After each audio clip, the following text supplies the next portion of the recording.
Hello everyone, మా ట్రిప్లో ఇంకా లాస్ట్కి మేము శ్రీరంగం చేరుకున్నామండి. శ్రీరంగం వచ్చేసరికి 7:30 దాటిపోయింది. పైగా సాటర్డే ఫుల్ రష్గా ఉంది. 9కి టెంపుల్ క్లోజ్ అనమాట.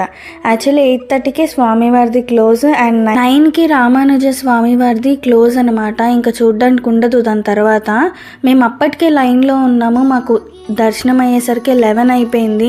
ఇంకా రామానుజ స్వామి వారిని చూడనే లేదు.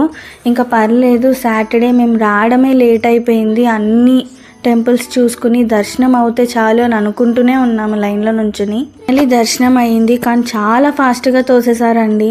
కొద్దిగా అన్సాటిస్ఫైడ్ అనిపించింది, కానీ పర్లేదు. అంత రష్లో అంత లేట్ అయినా సరే క్లోజింగ్ టైంలో కూడా దర్శనం దొరికింది, అమ్మయ్య అని అనుకున్నాను. అండ్ శ్రీరంగం వచ్చాక తప్పకుండా చూడాల్సింది ఏంటంటే తోకలేని గుర్రం అండ్ ఇక్కడ ఒక కన్ను లేని బల్లి, ఇంకొకటి ఏంటంటే మప్పు లేని చేప. ఈ మూడింటిని తప్పకుండా చూడాలి. స్వామివారి ఈ మూడింటికి మోక్షం ఇచ్చారని చెప్పి చెప్తారనమాట.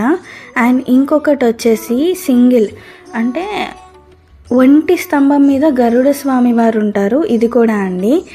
వీటిని ఎందుకు చూడాలి అంటే మనం పైకి వెళ్ళాక దేవుడు అడుగుతారనమాట, శ్రీరంగం వెళ్తే అక్కడ మీరు వెళ్ళారని సాక్ష్యం ఏంటి అని అన్నప్పుడు వీటిని చెప్పాలన్నమాట మనం, ఇవి చూసాము అని. అది ఇక్కడ అందుకే వాటిని తప్పకుండా చూడాలి శ్రీరంగం వెళ్ళాక అని అంటారు. ఫైనలీ శ్రీరంగం అయితే విజిట్ చేశానండి. I'm so happy.